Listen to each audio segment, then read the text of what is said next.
A paz, galera quatropontense, aqui quem fala é Guilherme Zelensky e estamos aqui para mais um episódio do Power Jovem Cast. E no episódio de hoje temos uma pessoa muito especial, uma pessoa muito importante. Temos um jovem aqui conosco, seguindo a nossa linha de sempre trazer pessoas jovens totalmente edificantes. Temos aqui nosso querido Alan.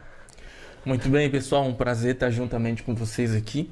Sempre ficava assistindo o podcast, tudo pessoal, falei, nossa, que bacana, que legal. Jamais imaginei estar aqui juntamente com vocês, de quatro pontos para o mundo, literalmente. Eu estive assistindo o último podcast do pastor Flaviano, eu falei, cara, que mensagem impactante. E espero que também seja assim hoje, que tudo aquilo que for falado possa alcançar, transformar, ou até mesmo tocar o coração de quem estiver nos assistindo. E muito obrigado pelo convite, tá? Pode ter certeza que vai ser um episódio muito abençoado. Eu tenho certeza disso. Cara, tua história e tu é uma pessoa muito diferente, né? Tenho certeza que vai poder trazer uma história muito legal pra nós. E juntamente com ele, temos uma pessoa muito importante também. Novamente aqui me auxiliando, me ajudando, a Jaine. Tudo bem contigo? Olá, galerinha. Tudo bem com vocês? É um prazer uma vez mais estar aqui com vocês, podendo participar do podcast. E vamos para mais uma conversa abençoada, maravilhosa, com o nosso Alan. Acredito que Deus vai operar muitas coisas boas aqui conosco hoje. Amém. Alan, vamos lá. Então, pro pessoal que não te conhece, quem que é o Alan? Então, Alan, como você pode ver, é um afrodescendente do interior da Bahia, já estou no Paraná há 15 anos. Sempre foi meu sonho estar no Paraná e aprove a Deus realizar esse sonho. Nascido em Luiz Eduardo Magalhães, cristão da juventude, foi aonde eu tive minha primeira experiência com Deus. Casado, pai de 3 filhos, casado com a Jéssica, pai do Isaac, da Isabela e da Yasmin. E minha primeira experiência, que hoje eu acredito que assim, a mensagem principal que a gente tem que passar no programa comum, esse é a respeito de Cristo. Então, assim, minha primeira experiência com Jesus foi logo quando eu me converti. Então, assim, no interior da Bahia, um jovem sem pai. Meu pai via trabalhando para cima e para baixo, era operador de máquinas agrícolas, então ele ficava 2, 3 meses fora. Então, assim, minha mãe sempre foi pai e mãe ao mesmo tempo dentro de casa. Até que chegou um momento em todo esse movimento que a gente estava vivendo, onde Jesus acabou nos pegando. E isso aí eu quero falar um pouco mais no seguir aí do podcast. Então vamos lá, Alan. Continuando o teu gancho aí, nos conte um pouco mais como foi a tua conversão, como é que isso aconteceu? Rapaz, essa experiência aí foi bem, até inédita, porque na conversão, Jesus trabalha de uma forma diferente, pega de uma forma diferente.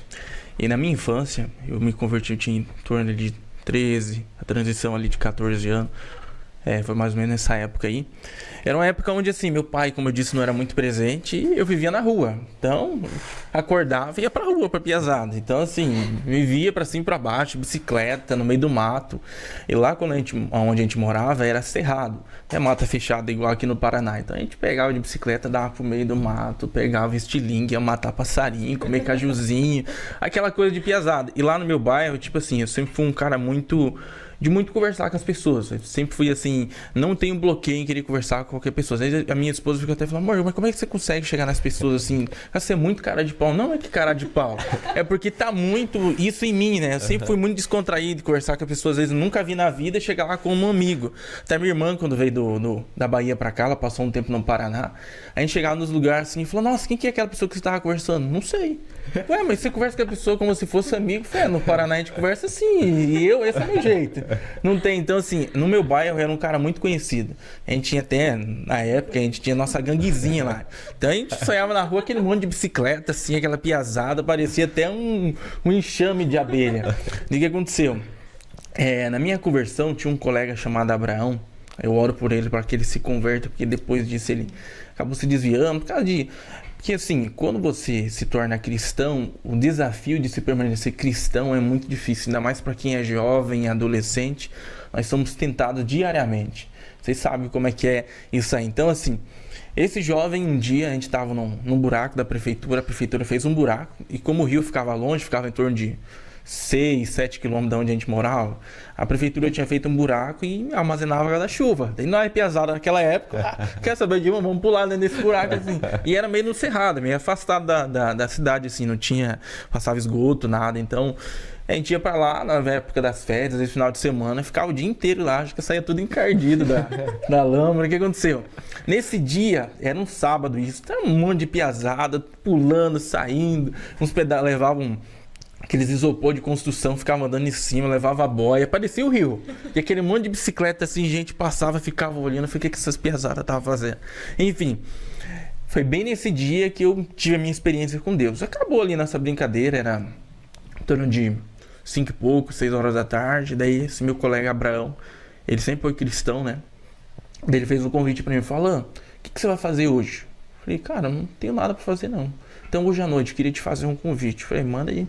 Falou: vamos ter uma reunião lá em casa, eu gostaria que você participasse. Ele sempre foi um cara muito estrategista, assim, muito persuasivo na forma dele se comunicar. Eu perguntei pra mãe: o que vai acontecer? Que reunião é essa? Não, vai lá que você vai ver, cara, você vai gostar demais. Eu falei: mas o que reunião é essa? Não, vai lá que você vai ver. Eu fiquei pensando: que reunião? Será que eu fiz alguma coisa errada? Será que é uma reunião do bairro? Não, mas ele é meu amigo, não é pra me bater não, eu não fiz nada de errado. Eu falei: não, é da nossa gangue, né, a ganguezinha. Eu falei: não, acho que não vai dar nada não. Beleza. Peguei minha bike, cheguei em casa, tomei banho, troquei de roupa, passei perfuminho, subi na bike e fui pra casa dele. De repente cheguei na casa dele lá, aquele monte de bicicleta, aquele pessoal muito de andar de bicicleta e moto. Não sei hoje, poxa, faz 15 anos isso, né? Hoje a realidade tá bem diferente. Então quando eu cheguei lá, aquele monte de bicicleta e moto, falei: cara, o que vai acontecer aqui? Que estranho, de repente coloquei a cabeça na porta, aquele monte de gente assim, um sofá meio que em U, assim, um monte de gente sentada e banqueta. Eu falei: mas o que vai dar aqui, rapaz? Daí eu falei: eu vou embora. Aqui eu peguei minha bicicleta e ia subir e falei: lá. Eu falei: ixi, cara, não vai dar certo mesmo. Beleza, deixei minha bike, falei: entrei. Daí eu entrei, né, meio que assim, desconfiado, cumprimentei todo mundo, tinha uns amigos lá junto, cumprimentei e tal, aquela conversa vai, conversa vem. Daí chegou o momento da ministração, porque era um culto no lar. Lá nessa igreja que eu me converti, eles tinham muito essa questão de culto em célula. E foi onde eu tive um encontro com Deus. Foi num culto no lar, cara, um lugar totalmente inusitado. Mas antes disso eu cheguei a participar de cultos em algumas igrejas, né? Acho que 2, 3 cultos antes da minha conversão. Até, inclusive, tinha uma Kombi que passava lá no bairro, levava toda a piazada, e enchia o porta-mala assim, que só via aquele monte de piazada meio comprimida, assim, quase estourando a Kombi. O que aconteceu? O pastor se colocou de pé, né? Fez o convite para todo mundo se colocar, cantou louvor e tudo mais. Chegou o momento da ministração. E o pastor começou a ministrar. E sabe quando você está numa igreja ou em um ambiente onde a pessoa começa a falar tudo? E às vezes o que ela tá falando tá se conectando contigo, poxa, tá falando da minha vida. Como é que esse camarada sabe da minha vida? Eu nunca falei nada pra ele. Então tudo que ele falava vinha de encontro ao meu coração. Tá. Eu falei: não, cara, tem condição não. Abraão falou uma coisa. Eu falei: Abraão, cheguei, aquele jeitão. Cara, você falou alguma coisa pra esse pastor aí? Eu falei: não falei nada. O pastor tá uma semana aí. Ele nem é bem pastor, tá aqui fazendo um trabalho na cidade.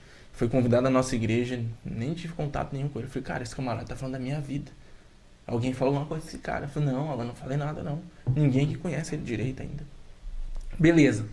Chegou a altura ali, continuou ministrando e a palavra batendo no meu coração. Eu falei: não tem condição. Daí beleza, a palavra falou muito comigo aquele dia. Eu falei: tá bom, deixa eu falar, né? Até que chegou o momento que ele finalizou a mensagem e ele fez o convite que mudou a minha história. Falou: quem nessa noite queria confessar Jesus como o Senhor e Salvador da sua vida? Cara, como eu não sabia muito bem de sair, participei, tinha poucas experiências com o culto, falei: deixa esse negócio de Jesus pra lá, cara, nem conheço ainda, nem entendo desse assunto direito, eu vou deixar quieto. Diante de Deus, eu não sei te explicar. Na hora que ele fez esse convite, deu mais ou menos ali um espaço de tempo, de uns 10 segundos mais ou menos, eu permaneci calado. Daí chegou um momento que eu abri meus olhos. E quando abri meus olhos, eu estava de frente do pastor, assim, chorando em lágrimas. Eu não sei te explicar. Eu não falei que queria confessar Jesus. Eu não falei, não fui até a frente, mas algo me moveu. Quando eu abri meus olhos, eu estava diante dele chorando, assim.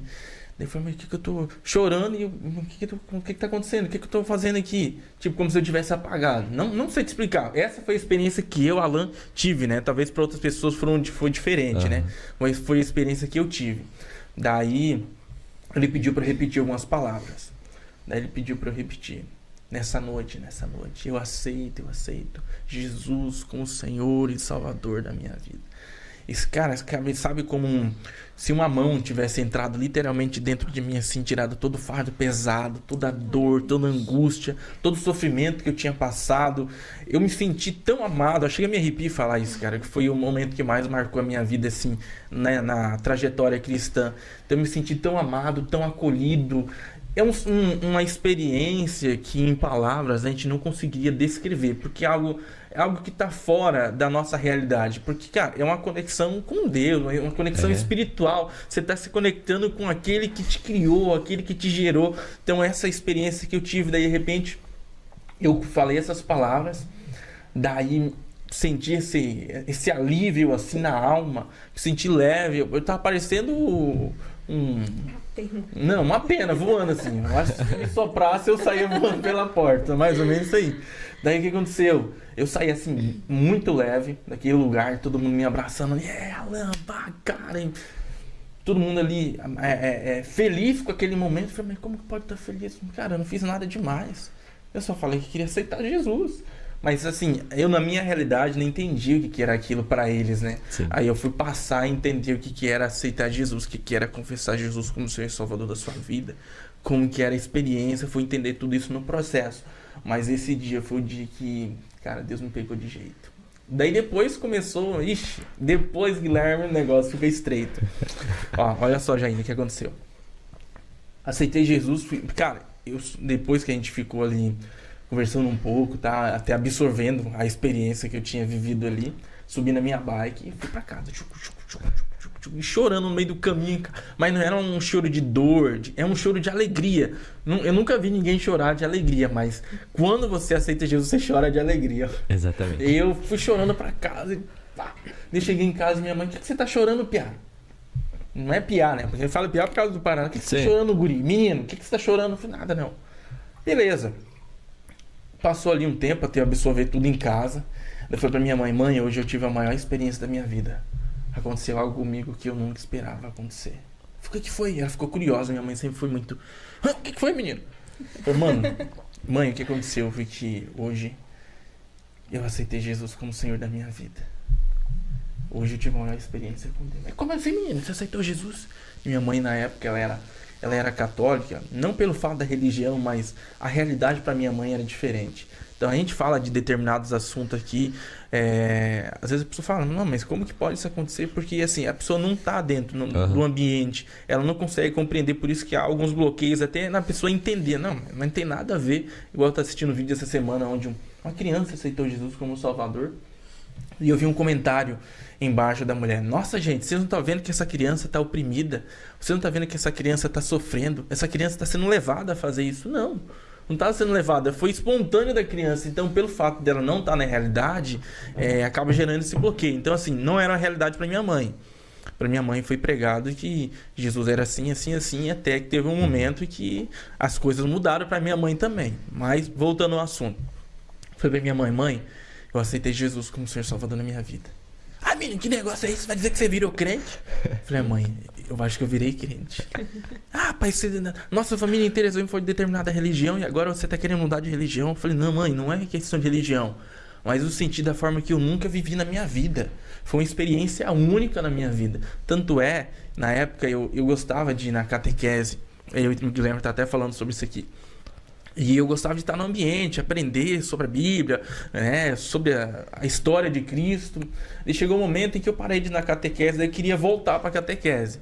Daí a moça falou, não tem como você entrar na catequese, tem que esperar finalizar o ano para você voltar.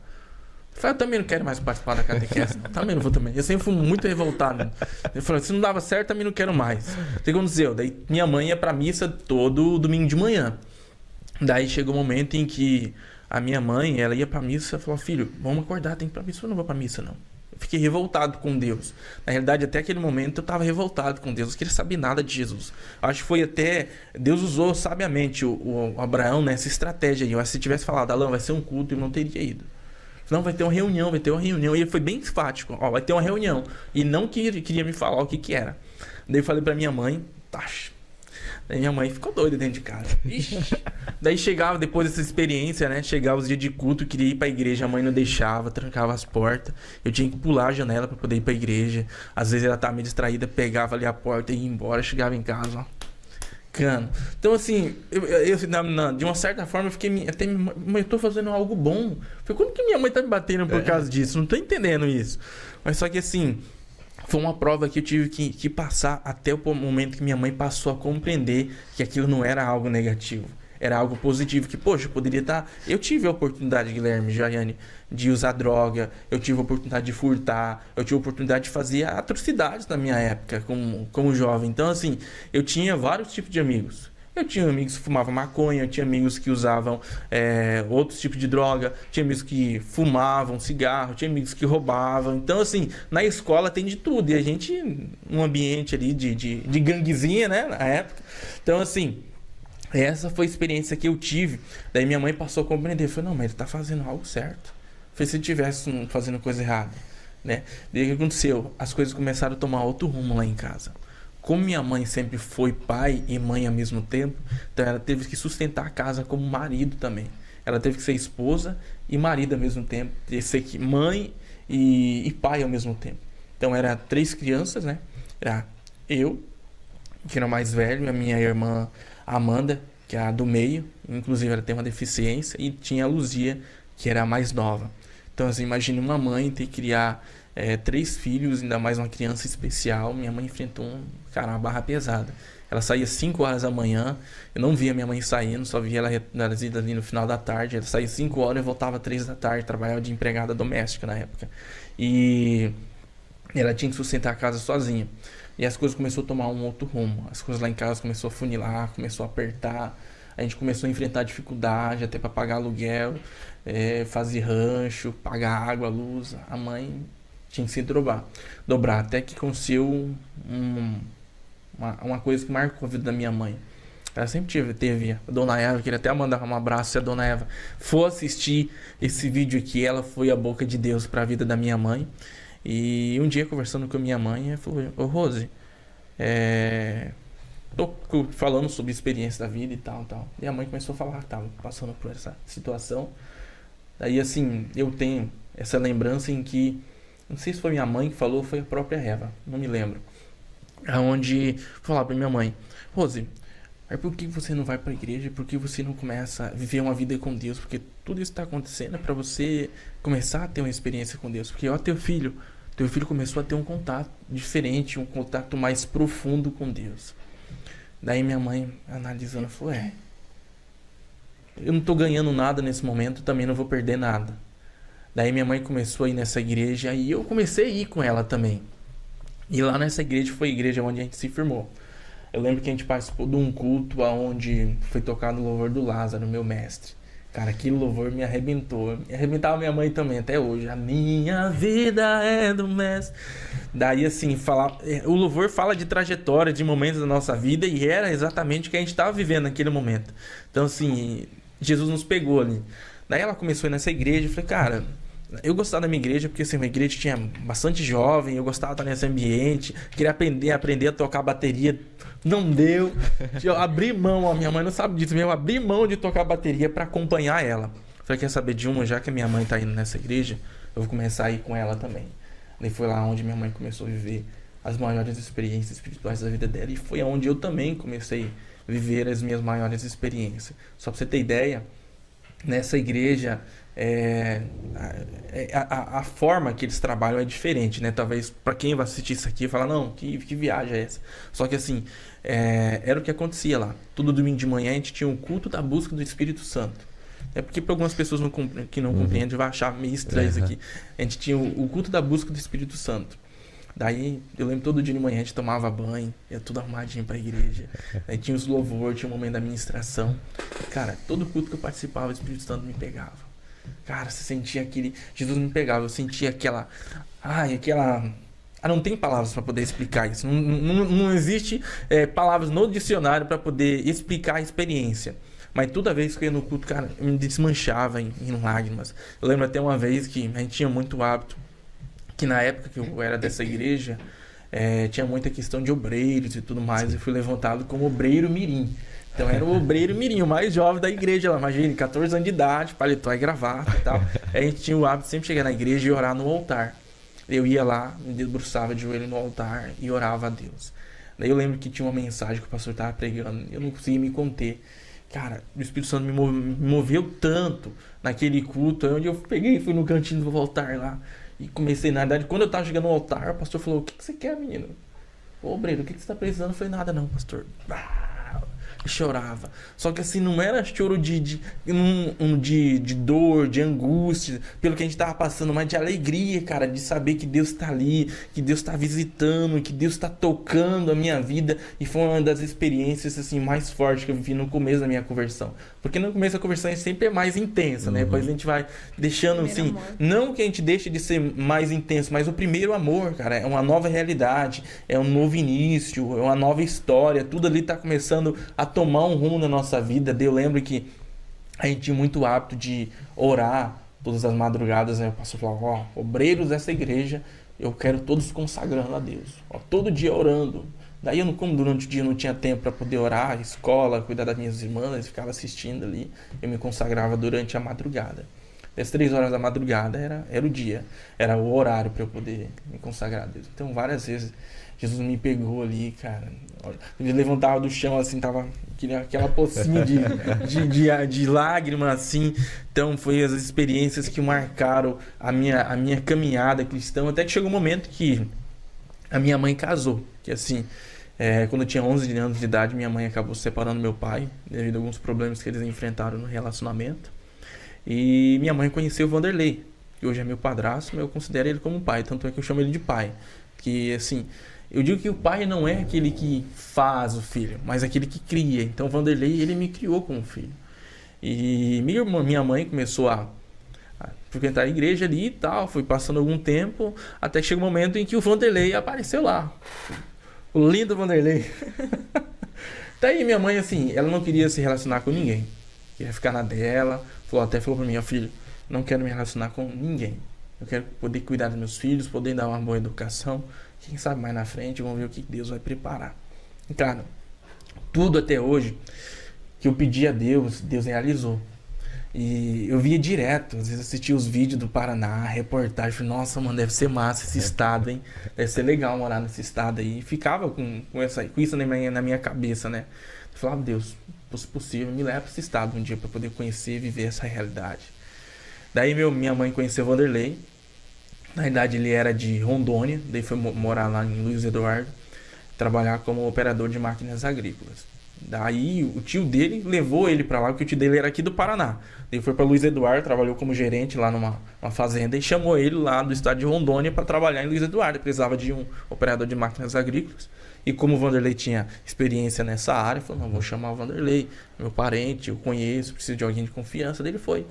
E o tio dele, finado Valdir, que Deus a tenha, um homem que me ensinou demais, também marcou a minha vida, chamou ele para ir para lá. E o Valdir sempre foi da igreja, sempre foi não, ele se converteu, mas sempre estava assim assíduo na igreja, ele vivia de forma frequente na igreja, assim, um cara bem possível para fazer as coisas na igreja.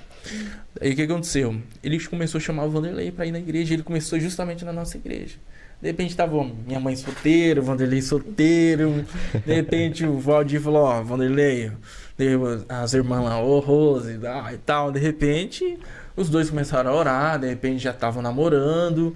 Até que chegou um dia em que o Vanderlei chegou lá em casa, falou pra mim: Alan, tô gostando muito da tua mãe, eu te tenho como filho.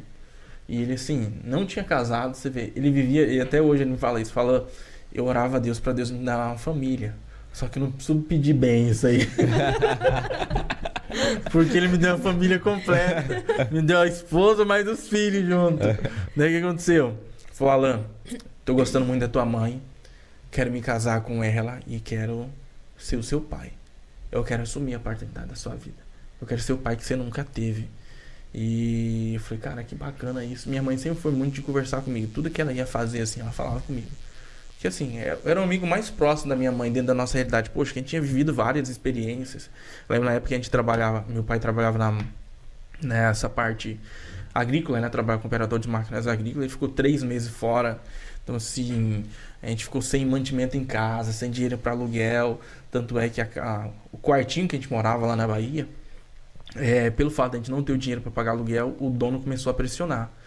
Então, assim, ele começou a cortar a água, daí cortou a luz, daí tirou o vaso, que tinha um banheiro do lado de fora, Caramba. daí tirou o telhado. Eu lembro quantas vezes, eu era pequeno na época, eu acho que eu tinha uns 5, 4 anos, mas eu lembro disso aí. Eu deitava no colo da minha mãe e olhava pra cima assim, via as estrelas e minha mãe chorava. E não tinha nada pra comer. O que a mãe geralmente fazia pra comer era abóbora e mingau. Tanto é que até hoje eu gosto de mingau. Às vezes eu tô lá em casa pra minha esposa, amor, faz um mingau pra mim. Então foi algo que marcou a minha vida. E não pela questão de ter marcado, mas eu gosto de comer mingau, né? E assim, foi uma experiência muito pesada que eu passei na minha infância. De repente, minha mãe tá ali, pronta a se casar. Daí se casam, daí termina o período do Valdir ali na fazenda. Ele fala, ó, tô saindo da fazenda agora e eu tô voltando pro Paraná. Falou pro meu padrasto. Falou, ó, Vanderlei, infelizmente agora tô partindo pro Paraná. Falei, mas já que você casou agora, seria bom vocês também viver uma realidade diferente. Por que vocês não vão pro Paraná junto com a gente? E até o momento eu não sabia disso, né? De repente ele chega lá em casa, ó, casamos já, estamos aqui e tal. Essa é a nossa realidade agora. Só que eu e a tua mãe estamos querendo ir pro Paraná. Nós queremos mudar, iniciar algo diferente, em um lugar diferente. Eu falei, Paraná. Pra onde? Repete aí no ouvido, pra onde vocês querem ir mesmo? Nós estamos querendo ir pro Paraná. A gente veio Paraná de Malicuia pra cá. Daí veio a mudança na frente. Daí veio as mulheres também, veio o caminhão com a mudança. Daí veio a minha mãe e as meninas num ônibus. E veio o meu tio, o finado Valdir, né? Meu padrasto, a Tainara, que era filhada do Valdir, e eu, dentro do carro. A gente veio de Santana quanto? Saímos de lá, 3 horas da manhã, chegamos aqui... Não, na realidade saímos 2 horas da manhã de lá, chegamos 3 da manhã do outro dia aqui. Mas também, ó, só parava no posto pra abastecer e ia comendo dentro do carro. Só fazendo necessidade, tomar uma água e ia comendo dentro do carro, direto.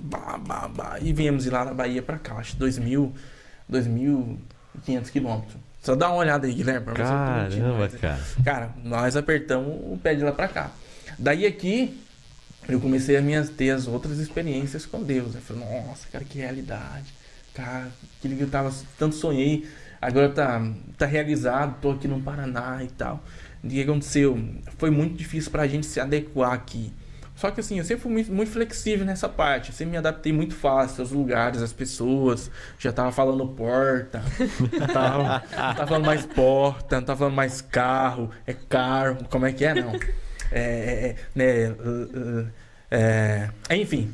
Eles falam que o paranaense não fala errado. É errado. A gente fala errado. Uma vez eu estava conversando com minha professora de português sobre isso. O pessoal vivia tirando sarro na sala de mim, né? Não, Alan fala carro, fala porta. Tem que falar porta. Não é assim que se fala. E esse conflito na sala de aula, a minha professora falou, gente, vocês têm que entender, o Alan não tá falando errado. Ele fala o português correto. Só que assim, pelo fato do nosso país viver uma realidade de várias línguas, realidades diferentes, né? Pessoas de fora vêm para cá, sotaques diferentes, acaba que há essa variedade linguística. Foi isso que ele tem, uma variedade linguística. Falei, tá vendo, pessoal? Tem uma variedade linguística. Só diferenciado. Então, assim, quando eu cheguei no Paraná, assim, o pessoal queria fazer amizade muito fácil pela questão de ter essa experiência diferente. Poxa, alguém de outro estado, aqui, eu...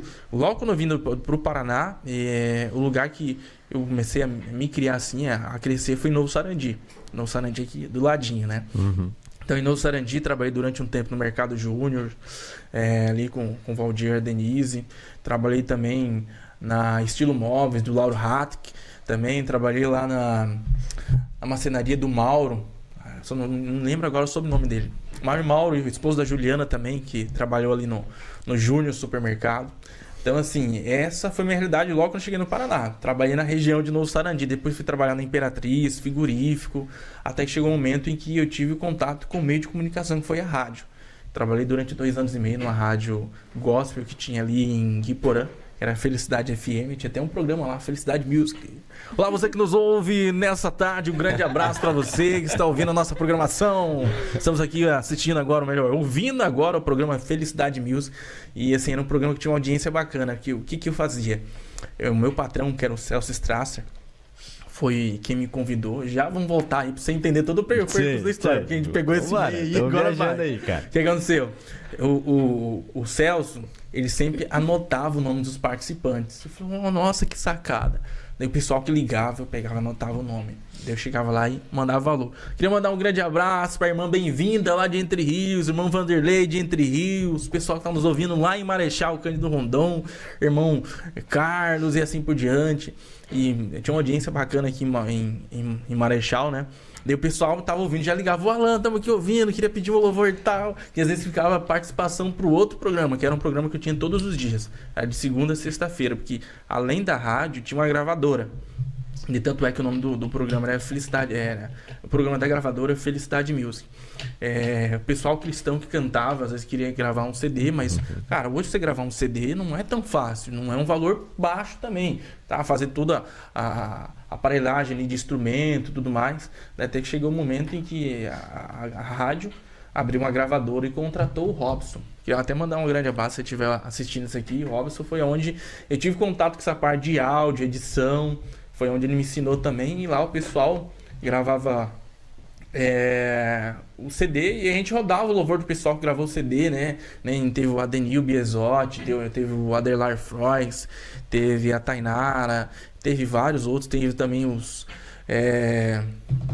Campeiros de Cristo, não. Os Guapos de Cristo, durante um bom tempo ficou rodando na Assembleia de Deus aqui. Isso aí é 2014, 2015, é realidade bem ali atrás. A gente fala o quê? 10 anos isso, né? Então, assim, rodava o louvor deles, e a gente, pra poder ajudar eles, a gente fez essa programação pra rodar os louvor, dar ibope pra eles também, até pra eles motivar a fazer o trabalho. Tá, enfim, voltando pra Novo Sarandi. Daí foi em Novo Sarandi, a gente chegou ali e falei, puxa, mano, realidade diferente aqui, hein? Igreja diferente, cultura diferente, tudo diferente. Daí eu tive que me adaptar. A primeira igreja que eu tive contato ali foi a Assembleia de Deus, na época, que era o pastor Geomir. Acho que era Geomir, se eu não me engano. Fiquei durante um tempo ali na Assembleia, só que eu não me adaptei muito bem por causa da realidade, era diferente. Então, para quem vem do norte para cá, o pessoal do norte é muito intenso nessa questão de igreja, né? Até inclusive o Flavinho, o irmão dele, João, lá, quando eles chegaram aqui também teve esse choque de realidade, porque a cultura é diferente, a realidade é totalmente diferente. Daí eu tive que me adaptar, mas não me adaptei na Assembleia. Daí comecei em várias igrejas e falei, cara, não tem, é quase padrão, assim, é algo cultural, eu tive que aprender isso. Daí fui para Batista Filadélfia, que fica lá em Novo Sarandi também. Na época era o pastor Michel Escolaschi. Aprendi muito com ele, foi um divisor de águas para minha vida, foi um grande mentor, assim. E sempre tive essa amizade próxima com os meus pastores, né? Só o Geomir foi algo muito, muito rápido ali. Mas o pastor Michel, fiquei durante um bom tempo. Foi lá que aprendi a tocar bateria. Às vezes eu ficava olhando aquela bateria lá, não tinha ninguém para tocar bateria. Hoje tô enferrujado, né? Hoje não sai nada. Às vezes o James, o Alan, toca ali e sai uma coisinha. Eu via aquela bateria parada, eu falava, cara, que pena não ter nenhum baterista e tal. E eu comecei a orar a Deus nesse sentido. Eu sempre quis fazer algo na igreja. Eu sempre fui assim, multidons, digamos assim. Cara, me chamar, eu sou igual bombril. Multiuso, me chamar, eu tô fazendo. Então, nunca tive essa dificuldade. Então, vi o músico lá, faltando músico, falei, eu vou aprender a tocar bateria. Ia pro YouTube lá e tal. Até um dia que eu peguei o ritmo, eu lembro até hoje, o primeiro louvor que eu toquei foi Vitória no Deserto, da Aline Barros. Quando a noite fria cair sobre mim. Nanana. Esse foi o primeiro louvor que eu toquei na bateria. E o pessoal começou ali em ensaio antes do culto e eu fui tentar. Eu falei, saiu uma coisa daí. Na época esqueci o nome dele. Tocava teclado ali no Novo Sarandi. Foi durante um bom tempo tecladista lá na Igreja Batista Filadélfia. E eu falei, Alan, nossa, você aprendeu a tocar. Vamos lá. Eu fui seguindo, fiquei durante um bom tempo lá. Até que chegou um momento em que eu conheci a Jéssica, a minha esposa, onde a gente no ambiente de trabalho. E a gente casou, ficamos ali um tempo em Novo Sarandi. e recebemos a proposta de trabalhar na rádio, que precisava de um casal para poder morar e cuidar da rádio, né? Que tinha a rádio embaixo e a casa era em cima. Daí recebemos a proposta, fomos lá para a rádio, fomos de mudança. Daí lá a gente conhecemos diversos pastores, teve muitas cruzadas aqui na região, Aline Barros, teve Mara Lima, Pastor Takayama, os Canarinhos de Cristo também teve. Cara, veio um monte de gente aqui da região sul que trabalha nessa parte do meio evangélico. E o que aconteceu? Nesses eventos a gente começou a fazer muitas amizades na rádio, a gente começou a fazer muitas amizades na região de Entre Rios, Santa Helena, até Marechal mesmo. A gente conheceu muitas pessoas, às vezes o pessoal vinha na rádio ali só para tirar foto com a gente, só para conhecer a nossa realidade, trazer um monte de coisa. Tinha até um irmão lá do Paraguai que nos ouvia, que era o Gazola. Lembro até hoje, foi o maior queijo que eu vi na minha vida. Parecia uma roda de carrinho de rolimã, assim. De rolimã não, carrinho de mão, um queijão. Eu falei, eu vim trazer algo para você aqui. Alan e Jéssica trouxe umas coisas lá, trouxe o queijo junto. Eu olhei essa coisa, o que é isso aí, irmão? Falei, é um queijo. Ah, não é um queijo, não. Não pode. De repente ele tirou assim, aquele queijão, não. Aquele queijo lá você tinha que comer durante um ano. Que um mês você não comia aquele queijo. Então, assim, a gente conheceu muitas pessoas ali, a gente teve várias experiências. Cristãos ali no nosso meio, nas festividades que a gente realizava ali. Então, assim, foi uma época muito marcante para nossa vida também. Foi onde a gente... Foi dentro dessa realidade que a Isabela nasceu, a nossa primeira filha. Depois a gente veio para Marechal. Daí... A gente começou a frequentar a Igreja Batista Renovada do pastor Flávio Mas também, que foi muito marcante na minha vida. Foi um pastor que me ajudou muito em muitas áreas.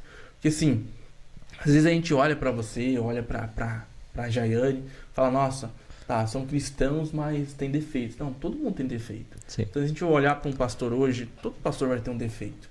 Se a gente olhar para um líder espiritual, vai ter defeito, porque somos humanos. Se você passar o dia inteiro comigo, você vai saber quais são os defeitos que eu tenho, quais são as falhas que eu tenho. Então, às vezes, a pessoa se prende nisso. Daí, o que aconteceu? A gente viu várias experiências ali em Marechal. Deus nos trabalhou, nos pegou de várias formas ali em Marechal, até que chegou um momento em que eu estava indo na igreja, era cristão, já tinha vivido várias experiências, mas foi um ano da minha vida que me marcou muito. Sabe que na vida espiritual a gente vive várias fases, vários altos e baixos. Vai até um corte agora, ó. Corte, 3, 2, 1. O crente é como uma palmeira. Antes dele crescer para cima, ele vai crescer para baixo. Ele precisa cessar as suas raízes para que nenhum vento que passe possa tirar ele da posição que ele está vivendo. Teve muita experiência que eu vivi para poder firmar as minhas raízes, para que nenhum vento me tirasse da posição. Por isso que a Bíblia diz que nós devemos edificar nossa casa sobre a rocha. Porque aquele que edifica a casa sobre a areia, qualquer vento, qualquer tempestade, qualquer situação pode tirar a pessoa do ambiente, do momento que ele está vivendo. O que aconteceu? Eu vivi durante um ano em Marechal uma experiência que marcou a minha vida. Talvez poucas pessoas sabem disso. A minha esposa e as pessoas muito próximas, foi um ano que a gente viveu se arrastando espiritualmente. Para nós, assim, você olhava assim, tava sorridente, continuava fazendo as nossas funções na igreja, mas foi um momento em que, como se Deus tivesse silenciado, entende? Assim, poxa, eu orava, nada acontecia, nada ia para frente. Eu, poxa Deus, o que está acontecendo? Eu não aguento mais isso. Eu estou cansado dessa realidade. Eu quero que o Senhor realize um milagre na minha vida. Até que chegou um momento que eu falei, não, cara, Deus não realiza mais milagre. Deus não faz milagre. Ou se ele não faz milagre, eu fiz algo de errado, muito errado e que Deus me abandonou. E todo cristão já deve ter tido esse pensamento. Não, Deus me abandonou, não tem condição. Como pode? O que eu fiz de errado para que nada acontecesse na minha vida? Daí o que aconteceu? Em uma terça-feira, a gente foi realizar um serviço. Na época a gente trabalhava na área de dedetização, limpeza de caixa d'água. A gente foi realizar um serviço em Mercedes. Esse dia não era para eu fazer aquele serviço, era para outro rapaz. É o filho do meu patrão que era para realizar o serviço. Eu tinha feito um serviço anterior, no dia anterior. Falei, hoje é para você, eu vou só supervisionar, até para você pegar mais experiência e tal. Daí a gente estava realizando um serviço. E assim, era uma caixa d'água, a gente colocou a escada, coloquei todos os equipamentos dentro. Só que assim, era uma caixa que não tinha ponto de ancoragem. Não tinha como você colocar o cinto pelo fato da caixa ser de fibra. A gente só colocava o cinto quando entrava por dentro. Daí ancorava na escada e entrava dentro. Daí eu coloquei todos os equipamentos ali e tal. E quando eu fui colocar o extensor, que é o equipamento que a gente usa para limpar a caixa por dentro nas partes mais altas, ele passou perto da rede de alta tensão. Mas antes disso, a gente tava... Sabe aquele dia que você vai fazer algo, parece que não vai pra frente, fica morgando ali, fica patinando. Eu falei, que dia estranho. Eu sentia que aquele dia ia acontecer algo. Mas até o momento, Deus não realizava milagres. Tá? Eu tava frustrado com Deus. É algo entre eu e Deus. Eu era ministro de louvor na igreja, continuava adorando, continuava cumprindo minhas obrigações, né, dentro da igreja. Só que eu tava estagnado. O que aconteceu? Nesse dia, quando eu fui colocar o extensor, ele passou perto da rede de alta tensão. E foi onde eu tomei um choque. Cara, eu pensei que meu peito ia explodir.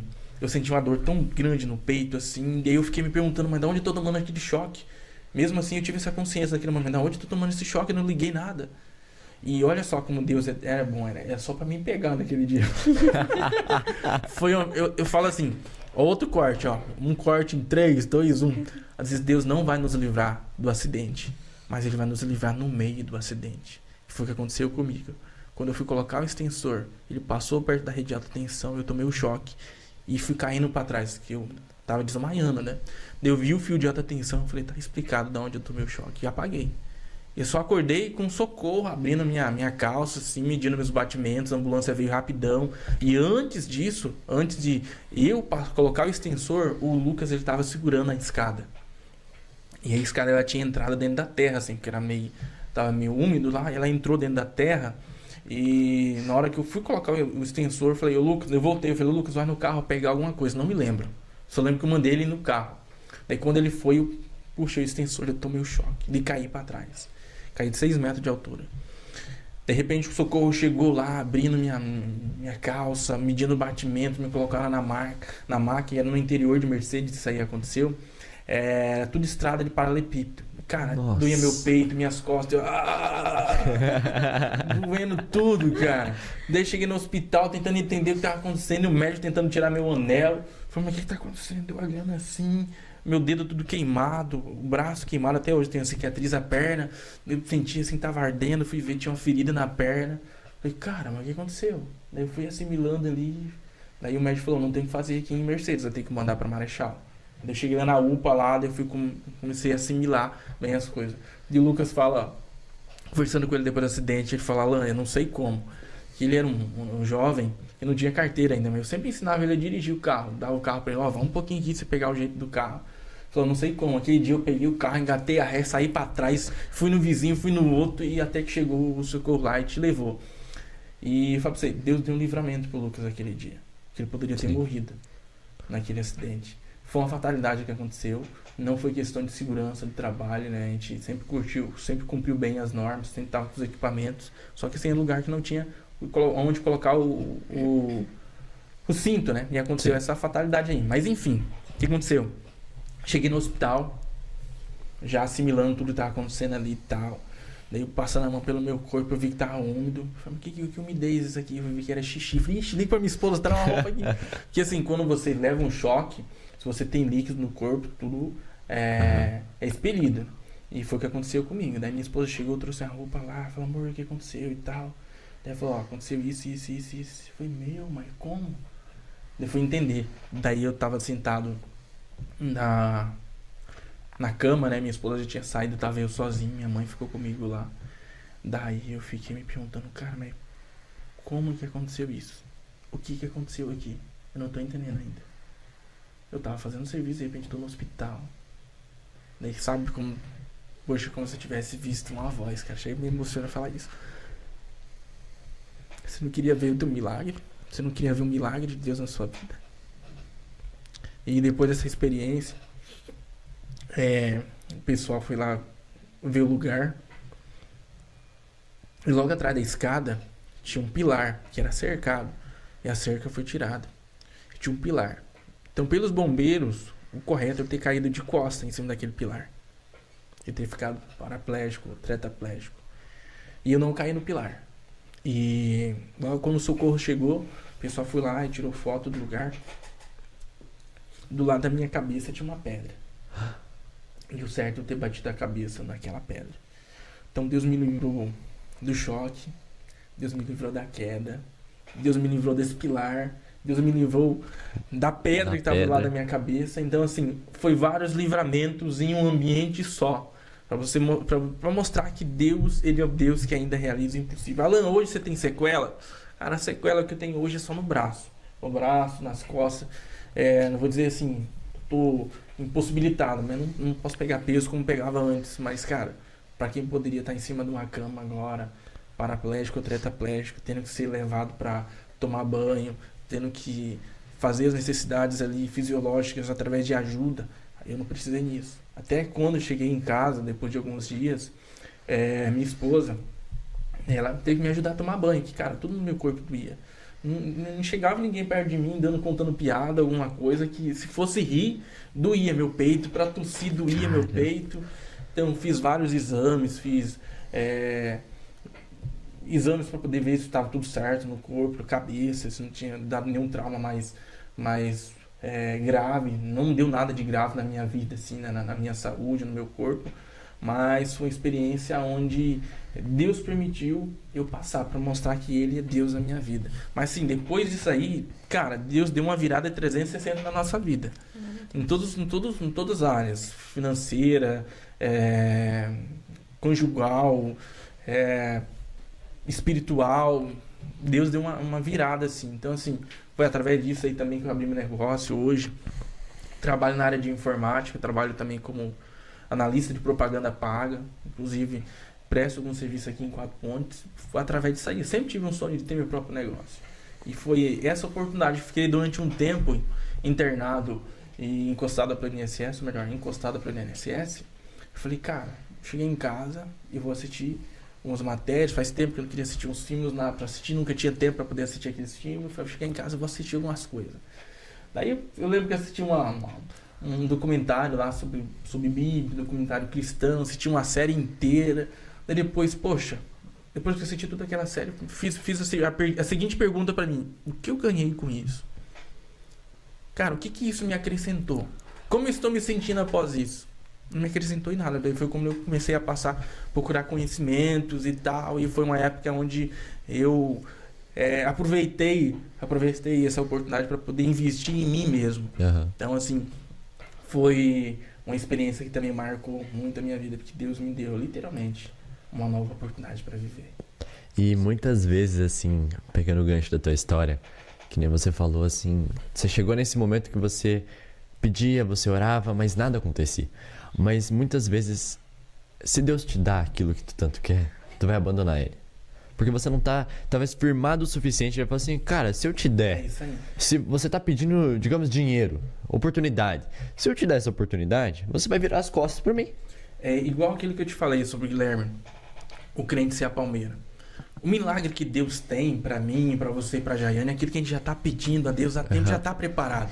Já está pronto. Se Deus quiser entregar hoje, Ele entrega hoje. Mas a questão é, Deus está nos preparando para aquilo.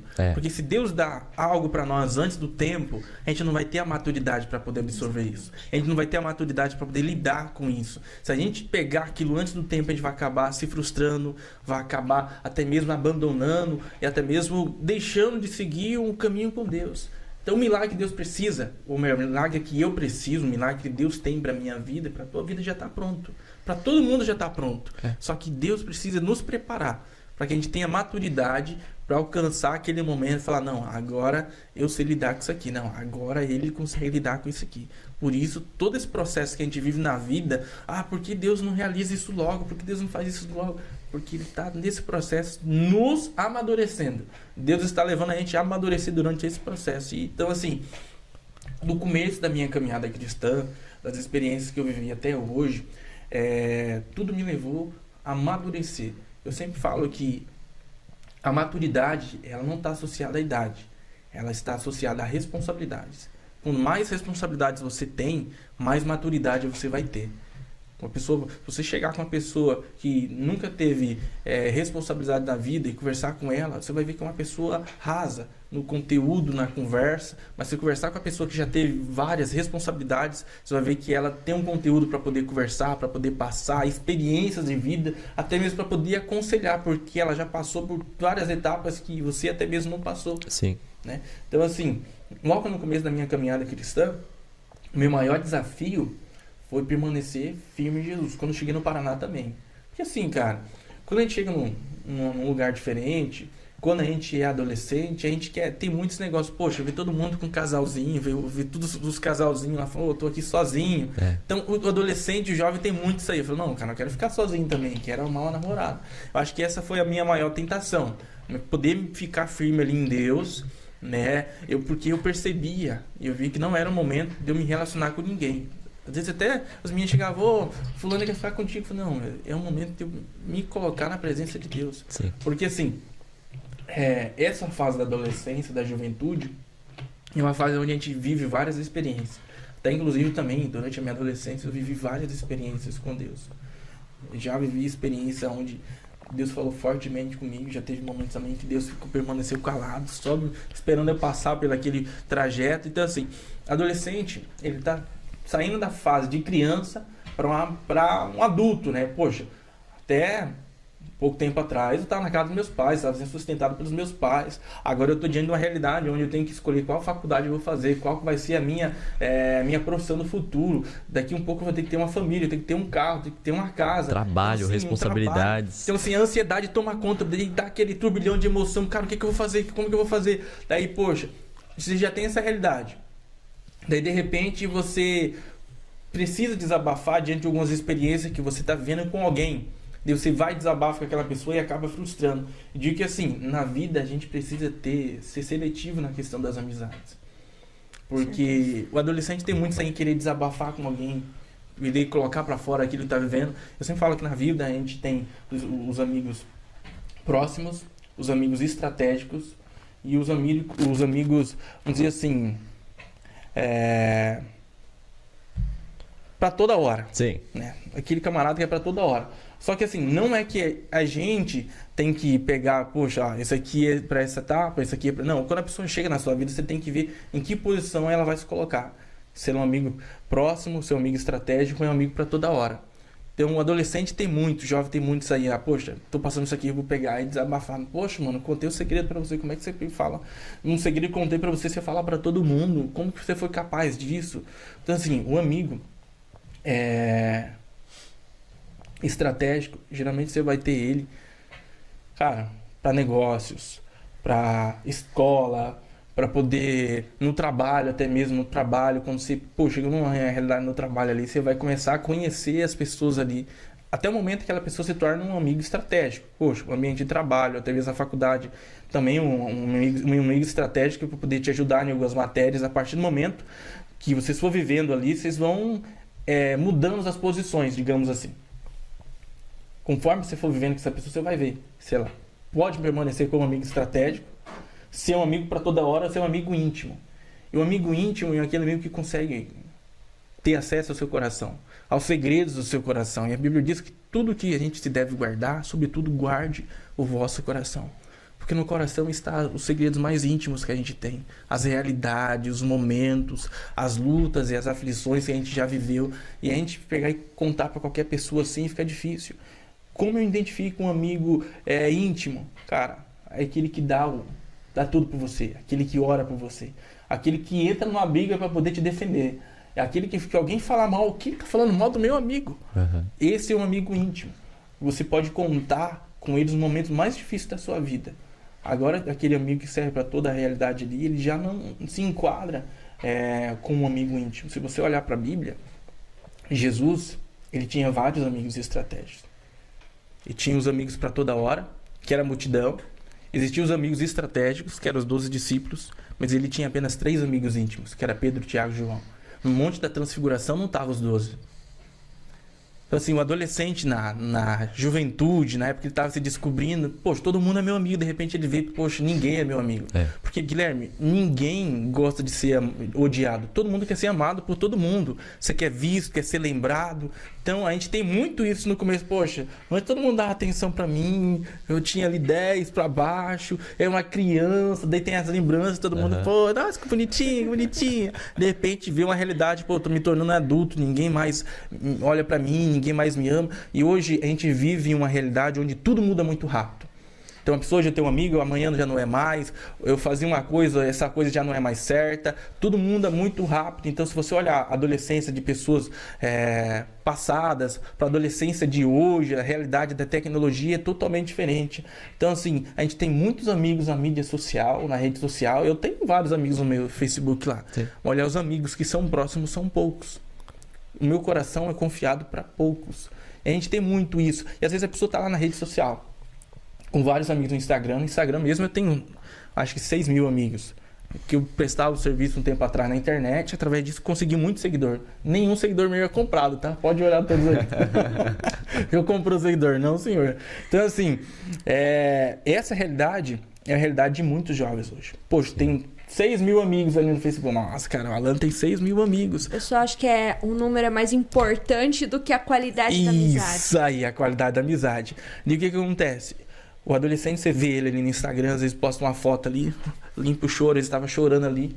De repente, limpa o choro, eu vou tirar uma foto, Esse tempo atrás, eu fui fazer a formatação do computador de uma menina, e ela me trouxe o computador, falou, eu quero que você formate todas essas fotos aqui, quero que você tire todas essas fotos aqui. De repente eu olhei assim na galeria de foto dela, um monte de foto dela, tudo na mesma posição, tudo na mesma posição, para ver qual foto fica melhor para poder postar, para mostrar uma realidade que ela não vive. Meu Deus. Quem olha a pessoa no Instagram, poxa, nossa, mano, nossa, é dos lugares que ela frequenta, os ambientes que ela frequenta, olha, tava com fulano, tá com Beltrano, olha, tava em tal lugar. Mas fora daquela tela ali, a pessoa vive uma realidade totalmente diferente. É uma pessoa ansiosa, é uma pessoa cheia de mágoa, cheia de dores. E, cara, cá entre nós, se você olhar para a natureza, você vai ver que na natureza cada ser vivo tem vamos dizer assim, o seu ponto natural, o lugar onde ela deve viver. Então se você olhar para o peixe, se você tirar o peixe fora da água, ele vive? Não. Se você tirar a planta fora da terra, ela vive? Não. E o homem? Se tirar o homem de Deus, ele vive?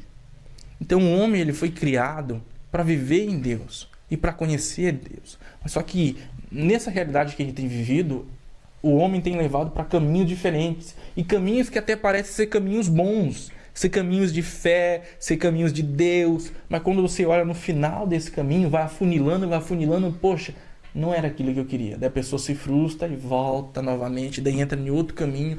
Não existe atalhos para conhecer a Deus. Não existe percurso para poder, não, eu acho que esse caminho serve a Deus.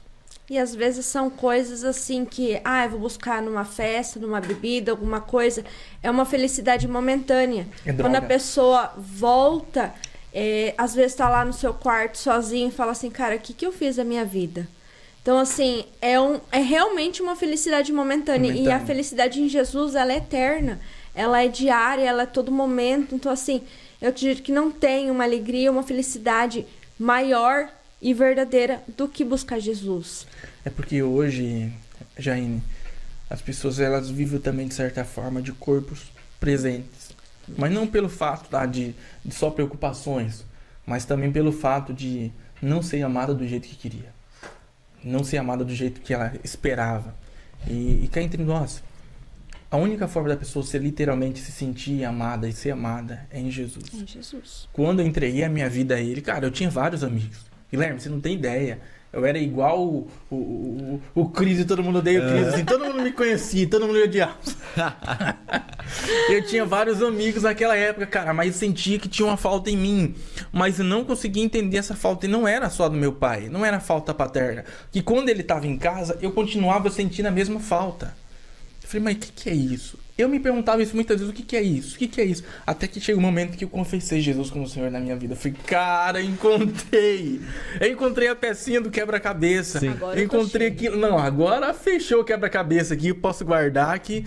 Então, assim, essa é a realidade de todos que vivem uma vida fora do seu ambiente natural, que é em Deus. Se tu olhar, pegar uma criança hoje, ou até mesmo um casal de criança que nem Lagoa Azul, lá, aquele filme passa direto na sessão da tarde, não sei se passa ainda hoje. Um casal que cresceu no meio da ilha. Se pegar um casal hoje, levar para o meio de uma ilha, eles vão crescer, vão se reproduzir, mas eles sempre vão ter uma falta. Ele falou, não, existe algo além de nós. Existe algo maior do que nós. Eles não sabem o que é, mas existe, porque o homem é um ser triuno. É corpo, alma e espírito. O que é o corpo? O corpo é a parte física, é isso aqui, ó. É o que vai ficar se a gente partir para a vida eterna. A alma é a nossa parte racional. Nossos sentimentos, nossas emoções, está na alma, nossas lembranças, está na alma. Mas existe o espírito que é o que dá vida a essa carcaça. E o espírito é a centelha de Deus. O homem não sabe por quê, mas existe algo que é acima dele. O homem não sabe explicar, não. Mas até pro ateu, ele fala, não, Deus não existe. Cara, será mesmo que Deus não existe quando você tá sozinho lá? Quando você tá sozinho no teu quarto lá, pensando a respeito do universo. Daí você começa a parar para pensar na teoria da evolução. Há alguns pontos da teoria da evolução ali que você fala, não, cara, mas não está se encaixando aqui. Não, mas é a teoria da evolução. O homem não veio de Deus, o homem evoluiu do macaco. Mas por que o macaco parou de evoluir então? Se o homem evoluiu do macaco. Exatamente. Daí se você olha aqui, até pro ateu, ele vê que no meio desse percurso tem alguma coisa, não tem. A vida não pode ser só isso, Guilherme. Poxa, crescer, se reproduzir, trabalhar num emprego ruim, ganhando um salário péssimo, morrer e deixar os filhos para poder usufruir desse bem. Não, a vida não é só isso, cara. A vida vai além disso. E Deus tem algo além disso para você. Só que a gente só olha até a beira do abismo. Não, não existe só o abismo. Esse abismo tem precisa ter ali para ti uma ponte. E essa ponte para te levar ao outro caminho é Jesus. É uma vida com Cristo. Então, durante a vida, isso aí foi pregado para mim e eu pensei que era assim. Eu peguei vários atalhos, mas toda vez que eu chegava no fim desse atalho, eu falei, não, cara, não é isso aqui. Cara, quando eu era jovem, eu fumei cigarro. Quando eu era jovem, pratiquei alguns delitos. Quando eu era adolescente, conheci Jesus na Bahia. Mas eu vi que ele não preenchia. Vamos soltar uma bombinha aqui, apagar a luz de fulano aqui. Fazia umas coisas bem adolescentes, né? Você foi jovem, você sabe o que os adolescentes fazem à noite ainda, hein? À noite, não tem ninguém na rua, aquela galerinha, vamos fazer uma atrocidade aqui. Tocar campainha e sair correndo. Então, quem não... Essas coisinhas é leve, né? Mas assim, aí... mas, poxa, era bom naquele momento, mas chegava em casa, a gente via que tava faltando algo. E isso que nos falta é Deus. E, cara, a partir do momento que você tem esse contato com Deus, a nossa realidade muda completamente. Eu falo isso para os meus filhos direto, eu oro pelos meus filhos, levo eles a ter e a entrar nessa experiência com Deus. Porque, assim, se a gente não for mentor dos nossos filhos dentro dos nossos lares, quem que vai ser? Nós vamos deixar essa sociedade que é corrompida em muitas áreas doutrinar os nossos filhos. Então, assim, pessoas que estão ali ensinando nossos filhos que vivem uma realidade totalmente diferente, vivem uma realidade distorcida do que Deus tem para a vida dela. Foi justamente um dos assuntos que a gente conversou com o pastor no primeiro episódio, que eu fiz a pergunta, né, se o meio influencia. E assim, as pessoas que estão ao nosso redor, elas influenciam muito, cara. E se você não tiver a maturidade, o entendimento de perceber, distinguir, não, esse amigo aqui, ele não serve para mim ouvir um conselho. Porque eu não posso ouvir um conselho de uma pessoa que não vive o que eu vivo. Então, assim, como é que eu quero ouvir alguém falar para mim de Jesus, sendo que essa pessoa não vive com Jesus? Qual que é a influência que ela tem pra falar isso pra mim? Eu tava me lembrando disso aí, acabei até me esquecendo. É sobre as bolhas. Por exemplo, a pessoa tá dentro dessa bolha, olhando para outra bolha. Mas ela não pode falar daquela bolha se ela nunca esteve lá e viveu aquela experiência. Então, hoje, tem muitos adolescentes, muitos jovens, até adultos que estão e vão assistir esse podcast, talvez esteja até assistindo nesse momento, aonde ela olha para a nossa realidade, não é loucura, mas nela há uma vontade de querer conhecer isso. Mas por que ela não conhece? Porque ela tem medo de ser criticada. Mas a questão é, você tem medo de ser criticado, mas na realidade que você está vivendo, dentro da bolha que você está vivendo, você vai passar a ter um rumo diferente? Você vai passar a ser completo ou inteiramente completo? Dificilmente. Então, essa bolha, para ela, é uma bolha que já está acomodada, ela já conhece, e às vezes a pessoa também tem dificuldade, tem até mesmo medo em viver novas experiências. Mas se eu me converter e se eu me frustrar? Cara... Crenças limitantes também. Crenças limitantes. Cara, com Jesus ninguém perde, só ganha. Toma o primeiro passo. Confessa a ele, deixa que ele tome um rumo. Porque assim, o ruim de você estar nessa bolha, a bolha sem Jesus, Jesus tá na bolinha lá, só esperando você entrar dentro. A bolha sem Jesus, que você vive a vida trilhando os seus próprios caminhos. Você não sabe o que vai acontecer ali. Mas com Jesus é diferente. Guilherme, eu já fiz várias coisas, Jaiane. Já fiz várias coisas, ou fui fazer coisas aonde eu senti que não era para fazer. Sim. Mas como que você sente isso? É um pressentimento? Não. É o Espírito Santo que fala no meu coração, falou, ó, isso que você tá fazendo não vai dar certo. Esse caminho que você tá indo não vai dar certo. Não, mas como que é isso, cara? Só entrando nessa bolha pra você entender. Só tá dentro dela. Ó, o Guilherme aqui. Guilherme tem pouco tempo de conversão. Falando pro Guilherme essa realidade, eu falo, não, mano, isso é loucura. Isso aí, Sim. pra mim também. Se alguém falasse pra mim antes da minha conversão, eu falava, isso é loucura, tem nada a ver, que viagem é essa, esses crentes. Porque assim, Guilherme, logo antes de eu conhecer Jesus, eu vivia cercado de cristãos. Diante de Deus, ó. Do meu lado tinha uma vizinha, eu lembro até hoje, lá no Jardim Paraíso, ou melhor, Mimoso 2, que era o bairro que a gente morava lá em Luiz Eduardo, depois a gente foi morar no Jardim das Acácias. Lá no bairro que eu morava, eu tinha uma vizinha que era crente de um lado, eu tinha uma vizinha que era crente do outro, e tinha um vizinho que era crente na frente da minha casa. E nenhum deles teve a coragem de um dia me fazer o convite de ir na igreja. Depois que a gente... Cara, teve uma vez, ó, lembrei agora. Teve uma vez só que o cliente da direita fez o convite pra minha mãe. Mas se eu tivesse ouvido, eu acho que eu teria ido. Mas eu não vejo só, às vezes, a questão da coragem. Eu vejo também a questão do tempo que Deus tem marcado pra acontecer as coisas. Mas eu vejo assim, Jaiane, existe um tempo pra cada coisa acontecer na nossa vida. Realmente. Sim. Mas às vezes a gente pode estar sendo ou deixando de ser um instrumento na boca de Deus. Sim. Ou um instrumento de Deus para falar a respeito do amor de Deus. Eu já teve vezes no meu trabalho, atendendo clientes, em que eu queria falar de Jesus para aquela pessoa, mas a pessoa não me dava abertura para isso. Mas já teve momentos em que a pessoa me deu abertura, em que eu falei de Jesus. E você via que a pessoa ali estava, a pessoa bem de vida, morando numa casa boa, fazendo uma faculdade boa, mas só que ela tinha uma falta muito grande. Vivia uma vida de aparência. E quantos hoje vivem uma vida de aparência? E não é isso que Deus quer pra nossa vida. Cara, na época que eu fiz faculdade, na minha sala, vivi várias pessoas vivendo a vida de aparência. E quando você falava que era cristão, todo mundo... Hã? Você é cristão? Tipo assim, como se fosse um ET dentro da sala, entende?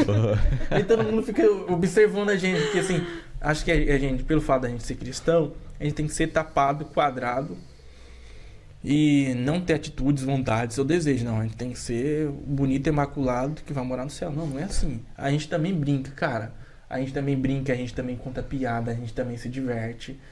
Eu também tinha essas crenças limitantes antes de ser cristão. Eu falei, nossa, mano, os crentes são muito divertidos. Exato. Olha, que brinca, se diverte, come piada e come pra caramba.